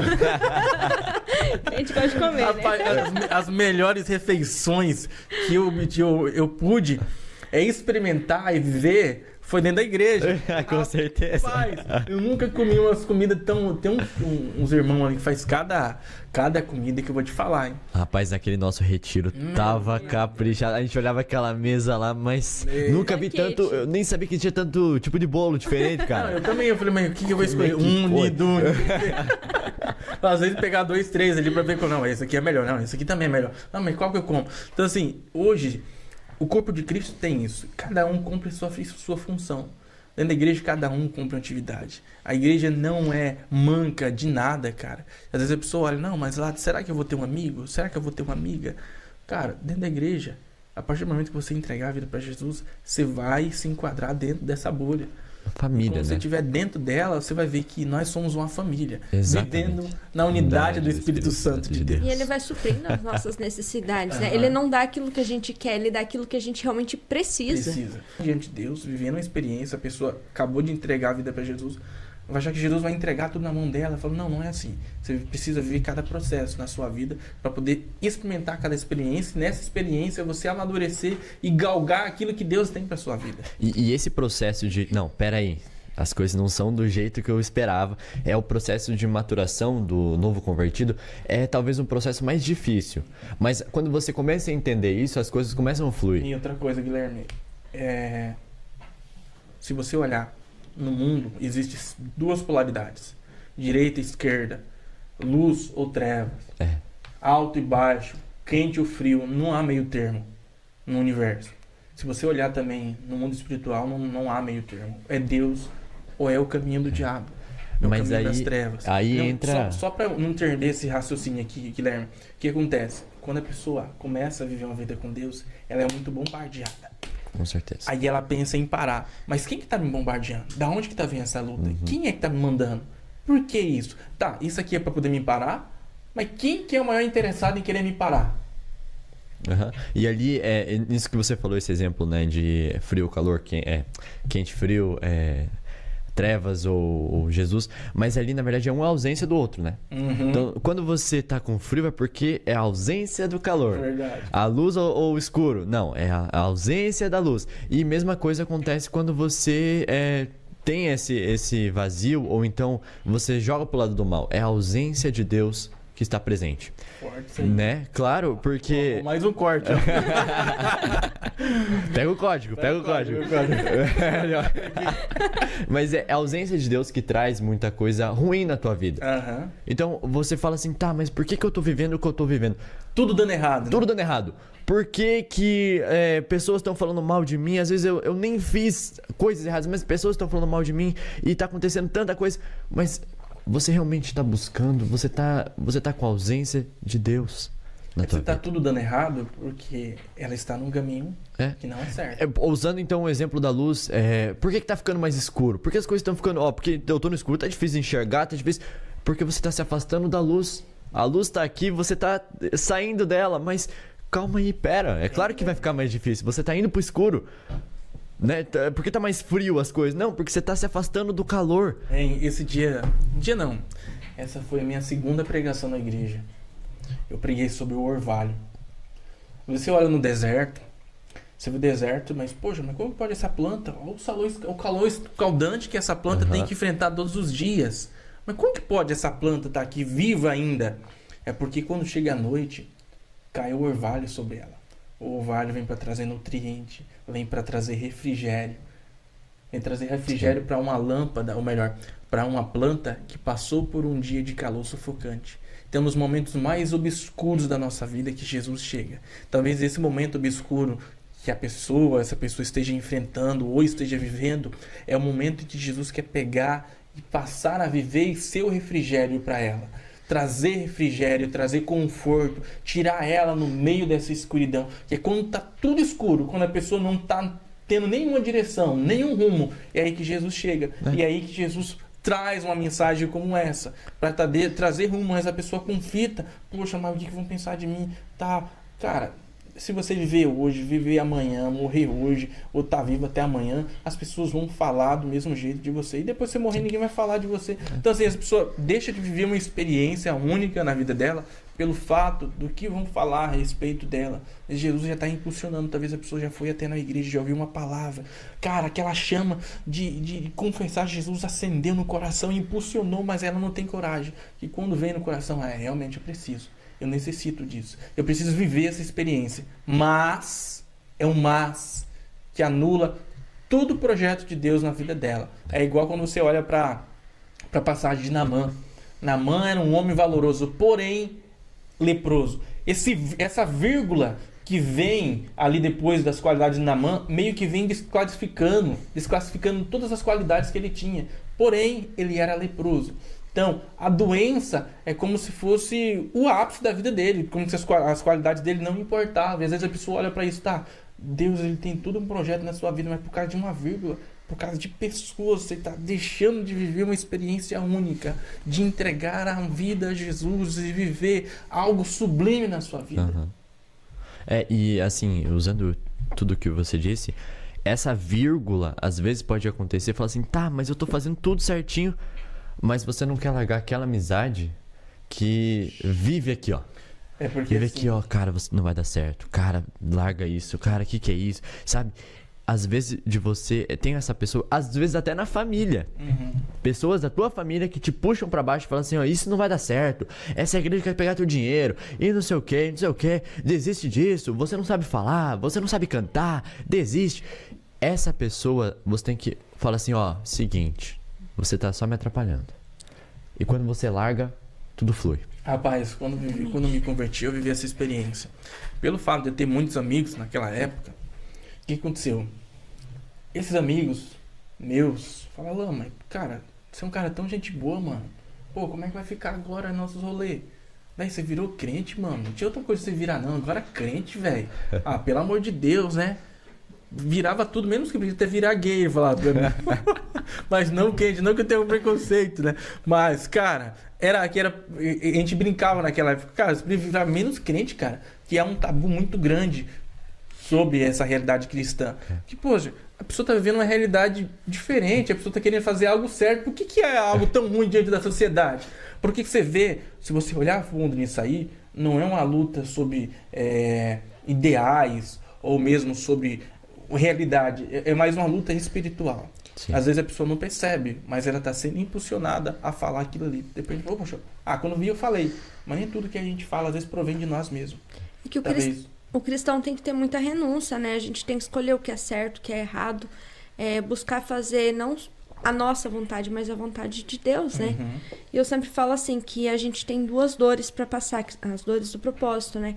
A dor de você escolher passar a dor de você buscar o que é certo e conseguir as coisas certas, que no caso seria a salvação, ou você passar pelo propósito e não chegar a lugar nenhum. Uhum. Então, assim, a dor você vai passar igual.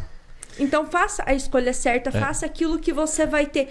Porque muitas vezes a gente pensa assim, eu quero ter isso, quero ter aquilo, mas são bens materiais, são coisas momentâneas, são coisas dessa vida. Cara, mas a gente não busca a vida eterna. Você falando aqui agora, eu lembrei da Bruna. A Bruna tava na Rádio Tropical, eu tava ouvindo a live. Tava assistindo a live, ouvindo. Ouvindo e assistindo, né? A live. E teve algo que ela me chamou muita atenção. Que chegou um momento na minha vida em que eu tive o mesmo pensamento que ela. Eu cheguei algum tempo a participar de algumas empresas de multinível, me desenvolver em muitas áreas como pessoa nessas empresas, e lá eu vivia cercado de pessoas que tinham condições financeiras. Eu ficava, cara, é isso que eu quero viver. Nossa, mano, poder comprar o que eu quero. Meu Deus! E a Bruna falando aquilo ali, eu lembrei desse sentimento que eu tinha. Porque eu via para as pessoas, olhar para as pessoas de forma superficiais. Olhava assim, poxa, aquilo que elas tinham, mas não aquilo que elas eram. E às vezes a gente tá dentro dessa bolha, mas cara, essa bolha ela vai viver. Vai passar 5 anos, vai passar 10 anos, você vai continuar dentro dela. E ela só tá te fazendo mal. Quando é? Qual é a data que você vai colocar para sair de dentro dela? Sim. E dar um basta na sua vida.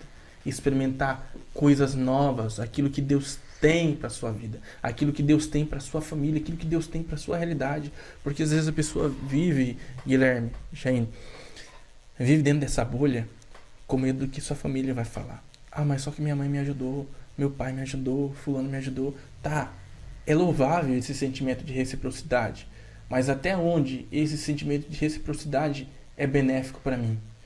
Então, por exemplo, o Guilherme pode ter me ajudado, cara, de várias formas. Mas existe algo que está impedindo eu progredir, e talvez está sendo através de um conselho do Guilherme. Ou Guilherme, te peguei como exemplo, tá? Mas não é pro coração.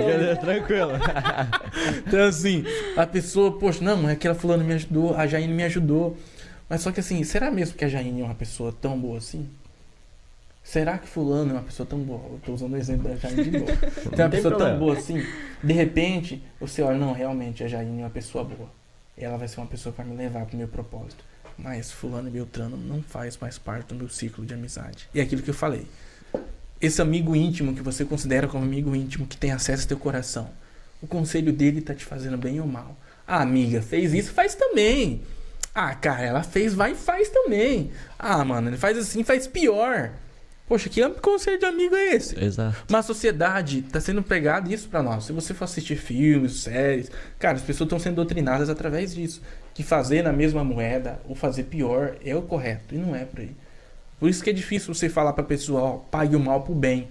Porque existe dentro de nós essa ira. Não, cara, aquele orgulho. Não, mas ela fez pra mim isso, eu vou ter que passar por cima disso. Não, ele tem que provar a mesma coisa que eu vivi. Não, vai viver pior. Ele vai comer não o pão que o diabo amassou, ele vai comer o pão que o diabo pisou. Não dou por cima. Vai ter que comer pior do que aquilo que ele fez. Vai ter que viver a pior experiência da vida dele, da vida dela. Tipo, querendo fazer com que a pessoa sinta ainda mais na pele aquilo que ela tem experimentado. Então, assim, não é sentimento de vingança, não é algo que provém de Deus e não vai nos levar a nada. E você pode ver depois que a pessoa cumpre esse desejo de vingança, esse desejo que ela cumpre depois de um tempo, ou logo depois que ela cumpre, ela vê que não realizou. Não mudou nada. Não mudou nada na vida dela. E existe a lei da semeadura, né? Então, assim, não adianta eu querer plantar limão e querer colher uva, né? Então, assim, tudo aquilo que a gente faz pro outro, a gente vai colher, né? Então, assim, é uma realidade que muitas pessoas tentam viver. Pagar o mal com o mal. E eu sempre falo assim, todos nós já fomos muito pisados, humilhados, né? Cada um tem a sua experiência. Mas, assim, eu mesma passei por algumas coisas que às vezes eu olhava e falava, cara, eu deveria me vingar dessa pessoa. Eu falava, não, eu vou oferecer o que eu tenho de melhor. Então, assim, às vezes a pessoa olhava pra mim e falava, gente, você não vai fazer mal pra aquela pessoa? Eu falava, pra quê? Porque eu vou colher isso. Então, assim, eu fui aprendendo, passando por essas experiências, eu aprendi. Às vezes eu olho assim e falo, meu Deus, como as pessoas têm capacidade de fazer tal coisa igual ou até pior o que aquela pessoa recebeu. Então, assim, eu acho que não tem vantagem nenhuma você estar pagando mal com o mal. Seja você mesmo, dá o teu melhor, procurando ser cada dia melhor e não fazendo mal para as pessoas. Agora até um exemplo que eu posso dar, que muitas pessoas podem me entender, que não sei se vocês já ouviram falar do jogo The Last of Us.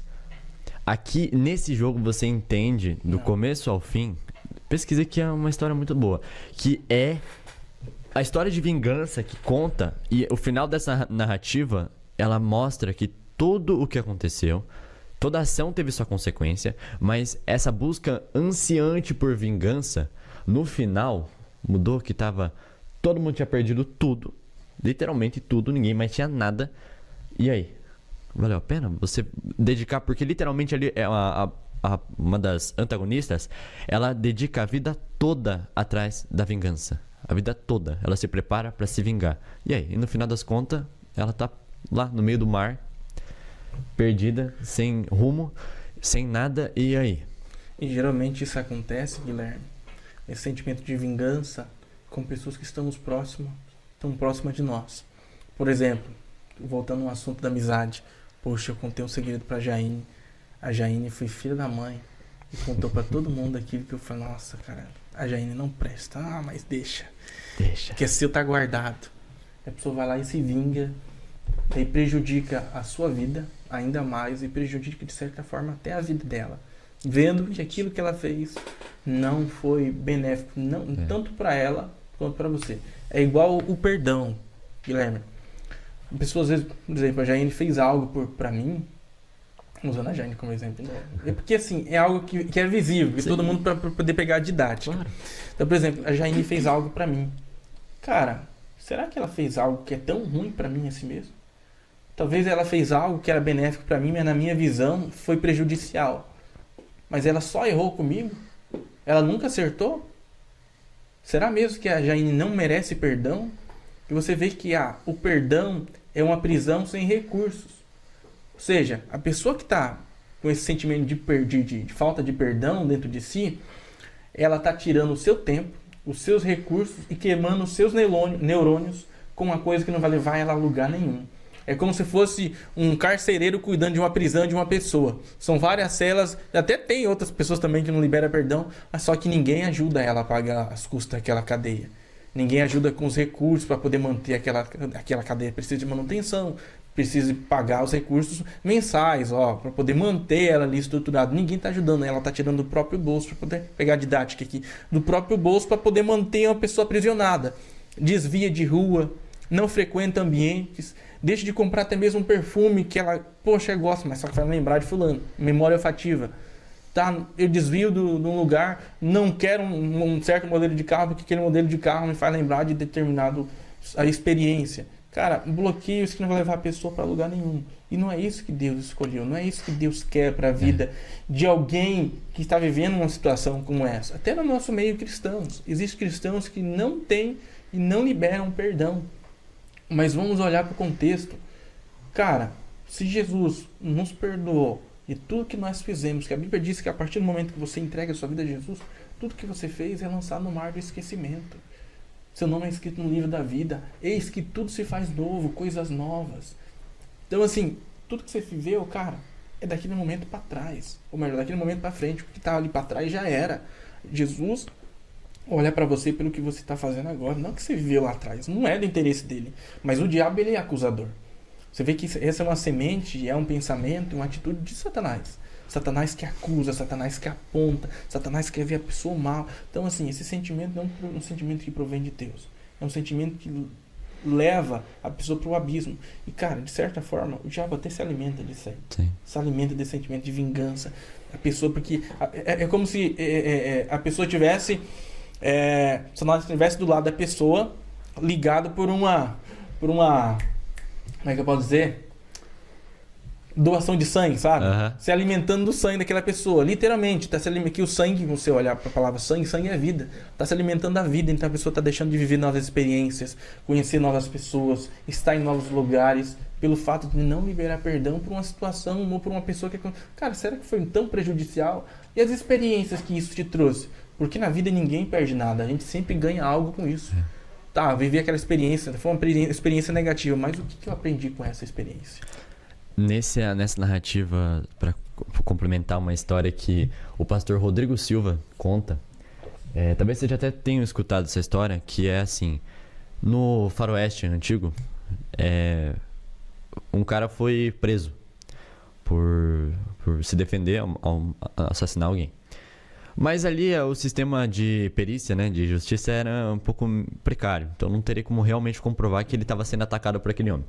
E aí ele foi preso e lá a pena era de morte, né? Olho por olho, dente por dente. E só que a população falou assim, não, ele estava se defendendo, eu vi, um vizinho viu, não, ele estava se defendendo e tudo mais. E aí falou com o governador. E o governador falou assim, não, então tá bom, eu vou dar uma segunda chance para ele, porque era pressão popular. E aí ele foi preso, só que antes disso o governador falou assim, eu vou primeiro querer saber quem é esse cara. Ele se veste de pastor, pega a carta de perdão, coloca dentro de uma Bíblia e vai lá. E ao ver esse pastor, né, o governador, esse cara fica louco, pula na grade, eu vou te matar, não sei o que, não quero saber de pastor, não quero saber de Jesus, não quero saber de nada. E o pastor fala, não, mas eu quero te falar, aqui dentro dessa Bíblia tem a tua salvação. E ele, não. E aí o pastor é obrigado a ir embora, porque o cara ia matar ele. E aí o carcereiro pega e fala assim, como tu é bobo, cara. Ele fala, por quê? Fala assim, dentro daquela Bíblia daquele pastor tava a tua carta de perdão. Aí ele cai aos prantos. E daí, no dia do sua enforcamento, ele pega e tem os seus minutos de fala.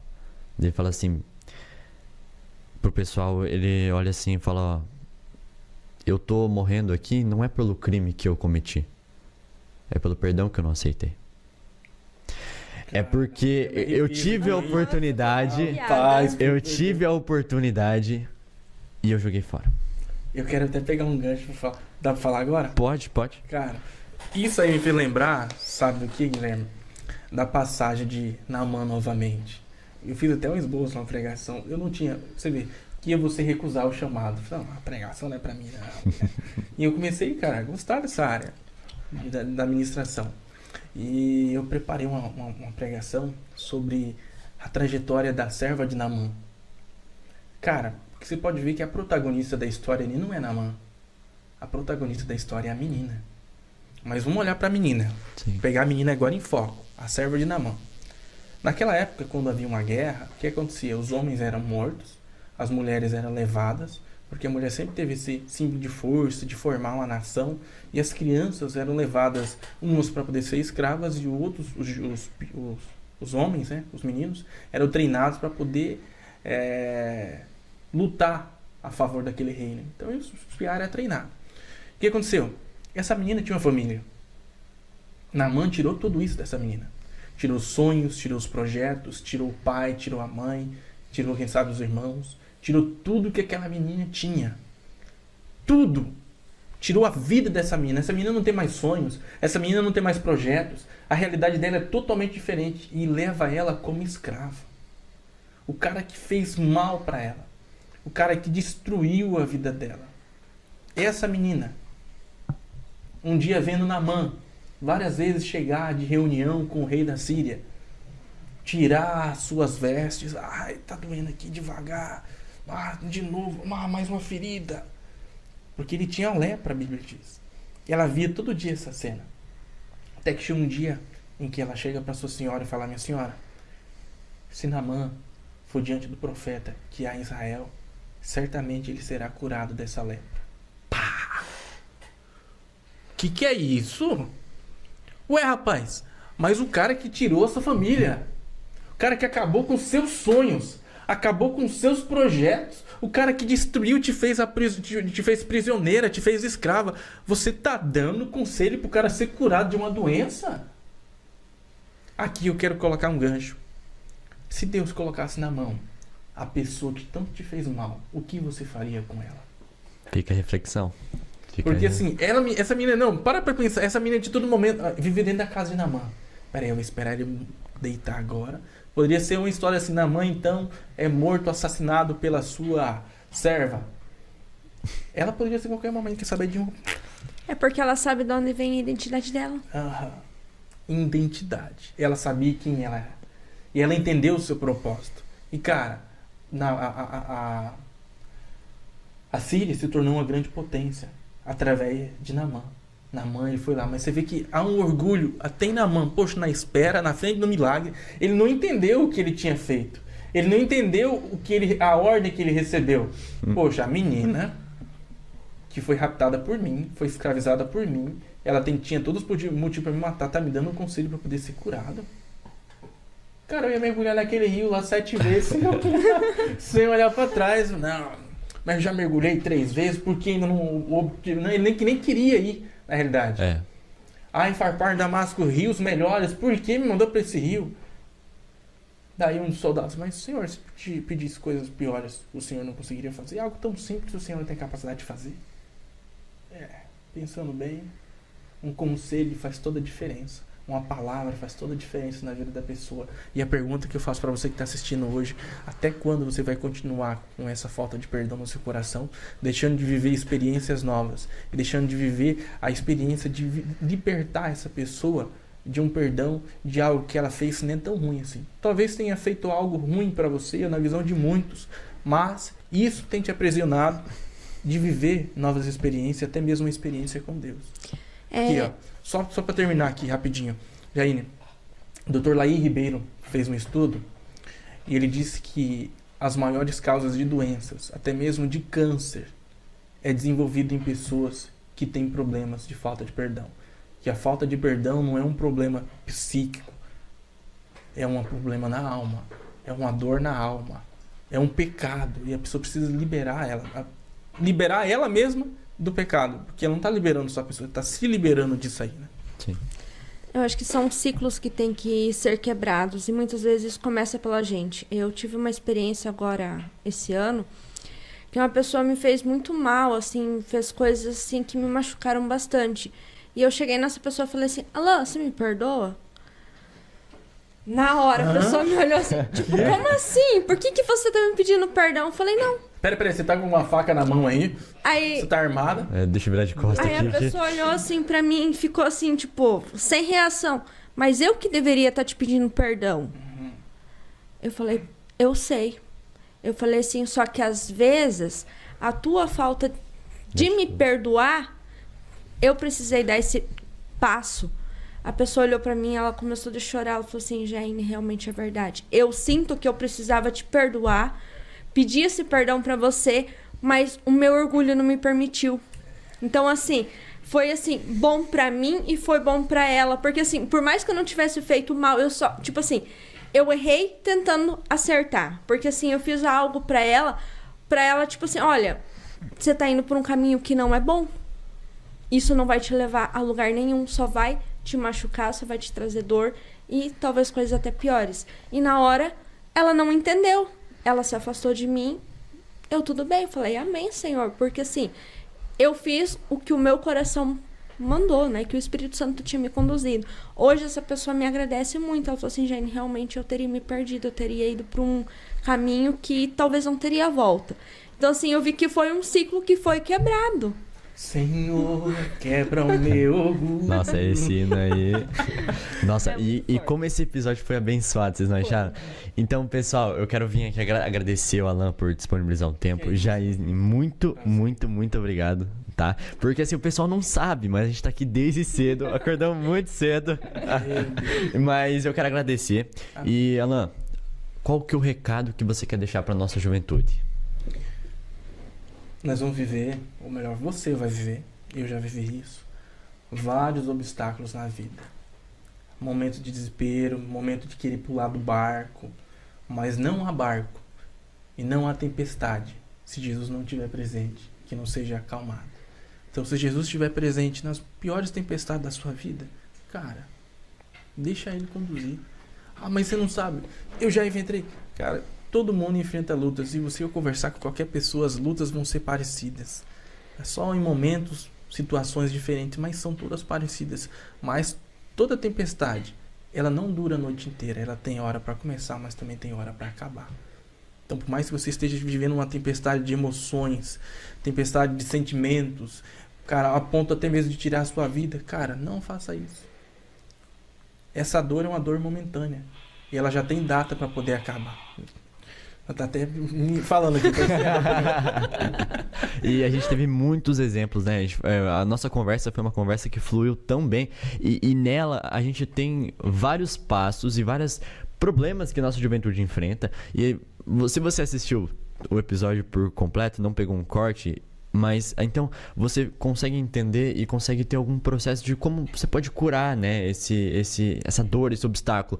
Todo mundo vai enfrentar desafio. Claro. Mas você tem que saber lidar com eles. Vou aproveitar, Guilherme, só falar isso aqui rapidamente. O pessoal fala demais da religião. Ah, a religião me feriu, a religião me maltratou. Será que foi a religião mesmo ou foi um religioso? Às vezes quem te feriu foi a única pessoa na igreja, ou mesmo no contexto cristão. Não foi a religião, foi um religioso. Porque se você for olhar a etimologia da palavra religião, significa religare. Religare o quê? Religar o homem a Deus, no seu ambiente natural. Cara, passa por cima disso aí, deixa de ser orgulhoso e vai servir a Jesus com felicidade e amor no coração. Jesus cura e o ser humano pode machucar, né? Somos falhos, pecadores. Jaine, alguma palavrinha? Somente agradecer, né? Deus conduziu tão bem, o Espírito Santo conduziu tão bem essa conversa, né? Foi muito edificante. Eu tô aqui extasiada com o testemunho que o Alan deu, né? Assim, como eu já falei antes, né? São coisas, às vezes, muito parecidas com o que a gente mesmo já viveu, né? Então, assim, tem coisas que o que você não aprendeu passando, às vezes você acaba, tipo, voltando atrás e fica assim, eu poderia ter feito diferente, ou a partir de agora eu vou fazer diferente. Então, são testemunhos que a gente ouve que vai edificando a nossa vida, né? Eu acho que esse ponto que você falou, a partir de agora eu vou fazer diferente. Então, pessoal, a partir de agora, faça diferente. Como é que você quer viver coisas diferentes se você faz sempre a mesma coisa? Hein, Guilherme, até aproveitar aqui. Nossa. Talvez quem esteja assistindo esse podcast está sem direção. Cara, aproveita esse momento, já que você está assistindo esse podcast. Pede direção a Deus. Fala, Senhor, me dá clareza de qual que é a tua vontade na minha vida. Eu não estou compreendendo até o momento, mas eu quero que o Senhor seja claro em que rumo eu devo ir, em que ambiente eu devo estar e o que eu devo fazer para poder chegar e cumprir o teu propósito. Talvez é falta de direção. E às vezes Deus está só esperando a pessoa, a partir desse momento, falar para ele poder intervir, porque Deus não chega na vida de ninguém arrombando a porta. Ele chega através da permissão que você dá. Ele pede licença. Pede licença. E não deixa de buscar Jesus amanhã. Comece a buscar ele hoje, porque ele está à porta, né? Exatamente. Eis que estou à porta, né? E bato. Pessoal, novamente, muito, muito, muito obrigado. E você que assistiu até aqui, eu agradeço a sua companhia.